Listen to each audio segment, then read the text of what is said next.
그래도 오늘 마지막 올해 마지막 강의인데도 뭐 좋은 배경에 대한 좋은 질문 수진님이 주셔서 또 우키님도 또 좋은 질문 주셔서 좋은 시간을 보낸 것 같아요.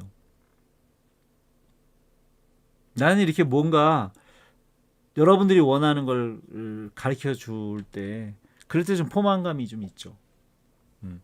원래 가르치는 사람은 그렇잖아요, 그죠? 학생들한테 도움이 되는 존재가 될 때 존재감이 있는 거죠.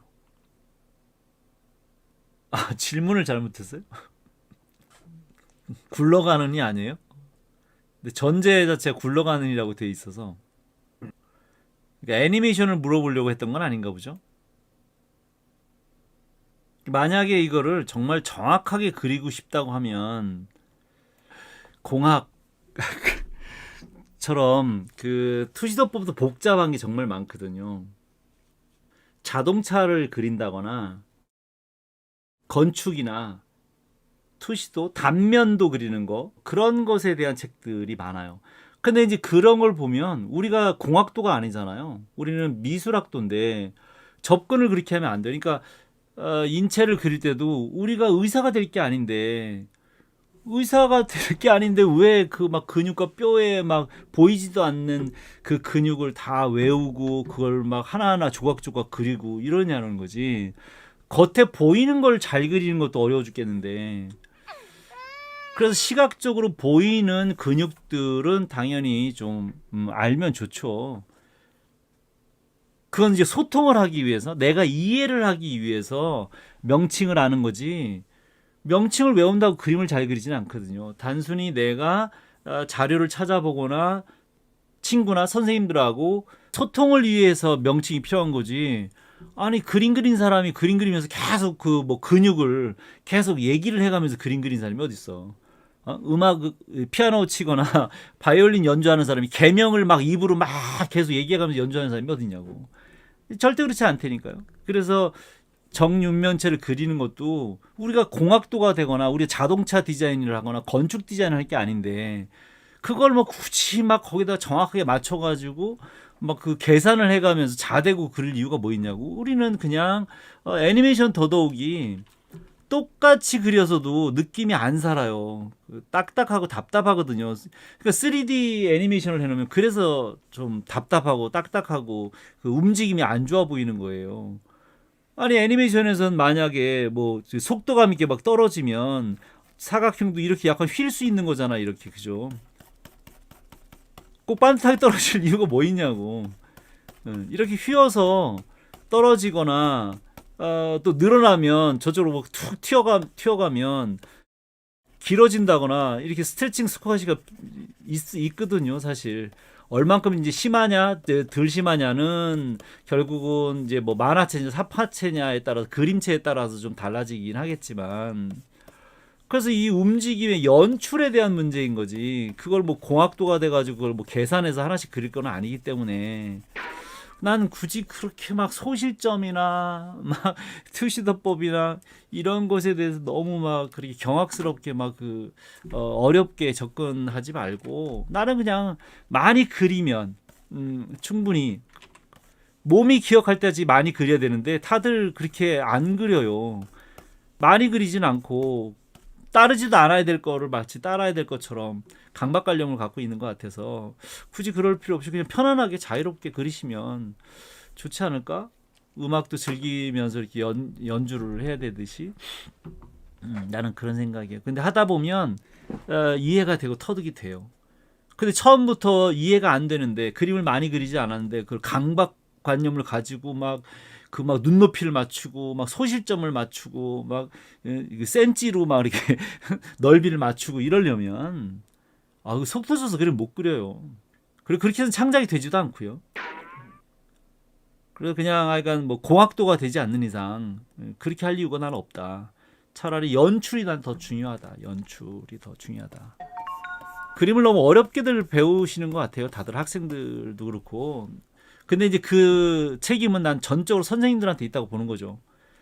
책을 쓴 사람들하고 유튜버 선생님들이 너무나 다 그렇게 그 법 법에 어기면 안 될 것처럼 법들을 만들어 놓으셔서 거기에 너무 매몰되어 있는 것 같아서 그러나 오해는 하지 마세요. 내가 그걸 배우지 말라는 게 아니에요. 배우는 방법이 잘못됐다. 가리키는 방법이 잘못됐다.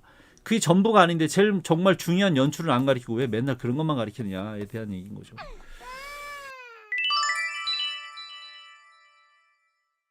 그렇잖아도 지금 정신이 없어서 연출 미학에 대한 공고를 아직 못 올렸어요. 다음 주에는 이제 12월이 되니까 연출 미학에 대한 게시글을 다시 한번 올려볼게요. 올려서 10명 이상만 되면 연출 미학을 강의를 할 수 있도록 해볼게요. 대신 홍보 좀 많이 해주시고 친구들이 좀 많이 와서 같이 들었으면 좋겠어요. 거기서는 이제 만화, 애니메이션, 영화 전부 다 포괄해서 왜냐면 원리가 다 똑같아요. 그리고 다 경험을 또 했었고 해서요. 내가 또 젊었을 때는 또 충무로에서 영화를 내가 원래 영화 감독이 되려고 공부를 했던 사람이에요. 애니메이션이 뭔지 용어도 모르고 회사를 들어갔어요. 그 회사에 면접 보러 가서 애니메이션이 뭔지 그때 들었어요. 그래서 그 전까지는 나는 그냥 영화 감독, 어렸을 때부터 꿈이 영화 감독이었어요. 영화 감독. 근데 이제 영화 감독을 하려고 했는데 어쩌다 보니 그냥 미대를 간 거예요. 이제 왜냐면 미술대회 가서 자꾸 상을 많이 타니까. 그래서 그러니까 그 상이 문제야. 이게 상 받으니까 사람이 이렇게 헷가닥 돌아가지고요. 영화 감독이 꿈이었는데 어쩌다 보니까 미대를 가게 된 거예요. 장학생으로. 그래서 이제 그림에 또 한참 미쳐 있었죠. 그림에. 그런데 이제 졸업을 하고 나중에 이제 서울 올라와서 그림을 그리는데 너무 이제 돈이 없으니까 너는 그림도 그릴 줄 알고 영화 감독을 하겠다고 공부를 했으니 그럼 그림으로 영화를 만드는 게 있댄다. 그래서 뭐냐 그랬더니 만화 영화다. 근데 어렸을 때부터 만화 영화를 본 적은 있지만 그걸 우리나라에서 만든다고 생각을 해본 적이 없는 거예요. 그냥 오로지 그냥 영화 감독만 꿈꾸고 있었지 만화 영화라는 거를 내가 만들어야 된다라는 생각을 해본 적이 없는 거야. 그래서 아는 지인이 화실에 와가지고는 야, 너 그림을 그리는데 맨날 돈이 없어가지고 라면도 못 먹고 있는데 어떡할래? 그래서 원래는 영화가 꿈이었는데 어쩌고저쩌고 얘기하다가 그래? 야, 너 그러면 그림으로 영화를 만드는 만화 영화라는 걸 해봐라. 아는 형님이 그 회사에 계시다. 가서 한번 조언을 듣고 입사를 해봐라. 마침 그때 또 채용 공고가 있었어요. 채용 공고가. 그래서 이제 이력서를 냈는데 나는 그냥 만화 영화라고 생각했는데 갑자기 질문이 애니메이션을 아시나요? 애니메이션 아시나요? 무슨 뜬금없이 내가 그걸 어떻게 알아?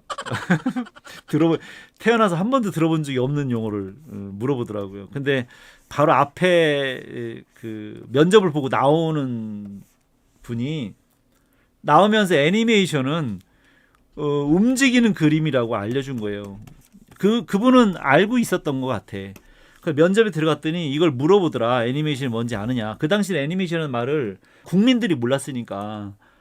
그래서 앞에 사람이 움직이는 그림이라고 막 나오면서 막 너무 좋아서 자기 이제 그 대답을 제대로 했으니 뭐 합격이 될 것 같다라는 자신감 때문에 그런 건지 아이가 나와서 떠버리시더라고. 그래서 귓동냥으로 들은 거예요, 이거를. 귓동냥으로. 어떻게 대답했냐고요? 그렇게 얘기했어요, 그냥. 들은 대로. 그냥 똑같은 질문을 하시길래. 왜냐하면 이거는 그때 아무도 아는 사람이 없으니까 면접에 계속 이걸 물어볼 수밖에 없었던 모양이야. 지금 생각해보니. 그때는 애니메이션이라는 말을 아무도 쓰고 있지 않았으니까. 다 만화 영화라고만 썼지. 그래서 나도 그냥 귓동냥으로 들은 거대로 그냥 움직이는 그림이요. 이렇게 해서 합격이 됐어. 웃기대도. 그게 이제 내 인생이 전환점이 된 거예요. 그 말 한마디가. 움직이는 그림이라고 하는 답변 한마디가.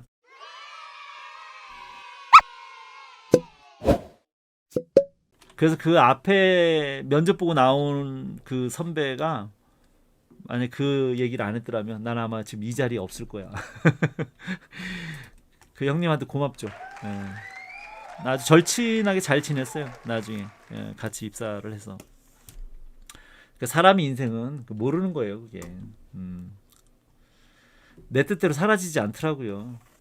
뭐 교수도 되고 싶어서 된 게 아니기 때문에. 난 한 번도 평생 살면서 내가 그림을 그리고 싶다라는 생각을 해봤지만 그 외에는 아무것도 내 뜻대로 된 게 없어. 그냥 어쩌다 보니 감독이 됐고, 어쩌다 보니 교수가 됐고, 어쩌다 보니 어른이 됐고, 어쩌다 보니 가장이 됐고 그런 거예요. 자, 쓸데없는 또 얘기 하다 보니 11시가 됐네요. 교수가 된 얘기는 예전에도 내가 한 적이 잠깐 있는지 모르겠지만 나중에 기회 되면 할게요. 지금 11시가 넘어서 더 자세하게 나중에 뭐 비하인드 얘기를 할 기회가 많을 거예요. 네, 왜냐하면 내년에는 내가 여태까지 살아오면서 접했던 만화, 영화, 애니메이션을 하나씩 꺼내가면서 내가 다시 그려보기도 하고 그 작품에 대해서 정보를 찾아서 다시 한번 여러분들한테도 좀 알려주고 내가 그림도 좀 그리고 이럴 생각이라서 아마도 그 작품에 대한 정보 또 분석이라고까지 하기엔 좀 그렇지만 제작 과정에 대한 노하우 또 그리고 내가 직접 그림을 그려가면서 시연도 보여줄 수 있고 아마 그런 생각을 좀 갖고 있어요. 그래서 좀 다채롭게 여러분들이 모르든 지금 접할 수 없는 그런 작품들을 좀 분석하고 그리고 하는 그런 컨텐츠를 만들까 지금 생각이에요. 앞으로도 뭐 좋은 아이디어가 있으면 언제든지 주세요. 현실에 맞게 운영이 잘 될 수만 있다면 언제든지 여러분들을 위해서 컨텐츠를 만들어 제공할 의사가 있습니다. 좀 건강도 좀 챙기고 더 좋은 모습으로 다음 내년에 그때 밝은 모습으로 다시 찾아뵙도록 하겠습니다. 하여간 오늘 그냥 불쑥 마지막 공개 방송이라고 해서 죄송하고요. 그래 재밌잖아요. 자, 그래서 좋은 밤 보내시고요. 새해에 보다 더 좋은 모습으로 만나도록 하겠습니다. 감사합니다. 안녕.